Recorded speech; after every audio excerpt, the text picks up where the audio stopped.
আমার বাপে যে গম চুরি করছে কোনোদিন দেখছো?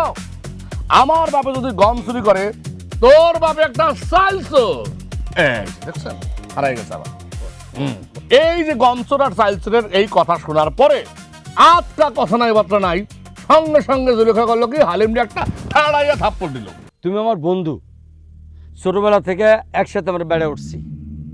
তুমি যে চেয়ারম্যান হইছো সে নির্বাচনে তোমার পক্ষে হয়ে কাজ করছি, তাই বলে এইটা তুমি কি করে ভাবতে পারো যে তোমার পোলা এত বড় অপরাধ করছে আর আমি তারা কিছু কমু না? জমির আস্তে আস্তে আস্তে, এত উত্তেজিত হয়েও না দোস্ত। তুমি আমার উপরে তুমি এত ক্ষিপ্ত কেন সেটা একটু খুলে বলো তো। আমার পোলা তোমার মায়ের কিছু বলছে? থাক, এত না বোঝার মান করো না। কয় নাই তো আমি মিশা কথা কইতেছি। তোমার ওই দুষ্টু পোলা আমার মায়ের হাত ধরে টানছে, আর না বোঝার ভান করো না তুমি। শোনো, আমিও কিন্তু মাতবর, বিচার আচার তোমার চেয়ে খুব একটা কম বুঝি না। দাঁড়াও দাঁড়াও দাঁড়াও, হালিম তুই কি জুলেখার হাত ধরে টান দিছিলি?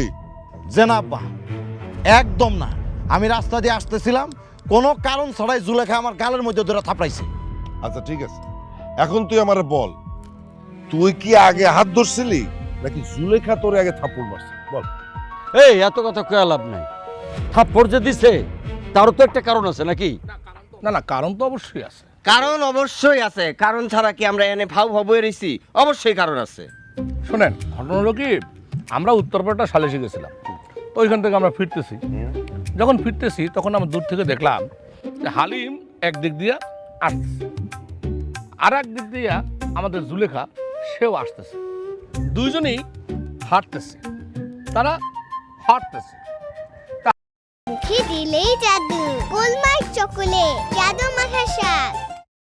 হাঁটাহাঁটির এক পর্যায়ে এই যে দেখলাম যে হালিম এবং জুলেখা ওরা মুখোমুখি। আজকা দেখলাম যে জুলেখা হালিম একটা থাপ্পড় মারে। এই দেখছেন হারাই গেছে। হ্যাঁ, সত্য নয় লোকেরাই তো। তারপর কি হলো?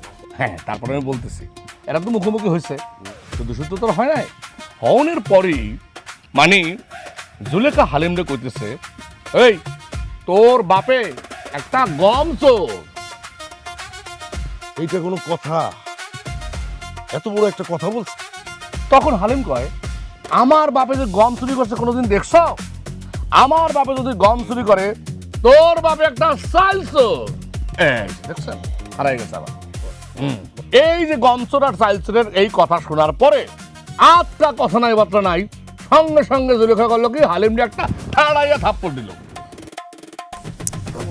কেমন কথা এটা? এটা কেমন কথা?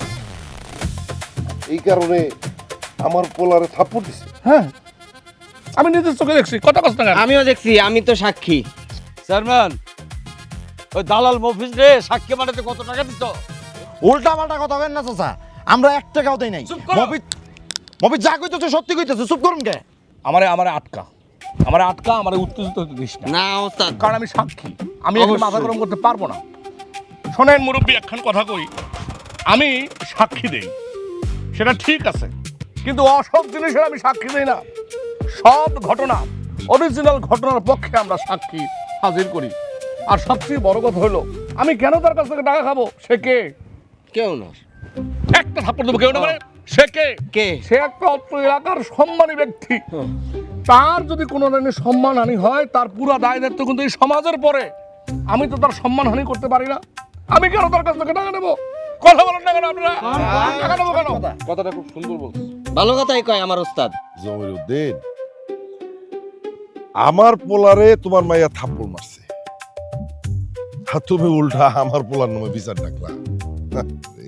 হইছে হইছে, আমার বোঝা শেষ, এখানেই বিচার শেষ। চল মা, বিচার দেওয়ায় ভুল হয়েছে এখানে, চল। এই, মেম্বার, চলো। এই, হালিম, দেব্বা তুই যা, ওর লগে আলাদা কথা কই, দিকে যা। আচ্ছা ঠিক আছে, মফিজ আয়।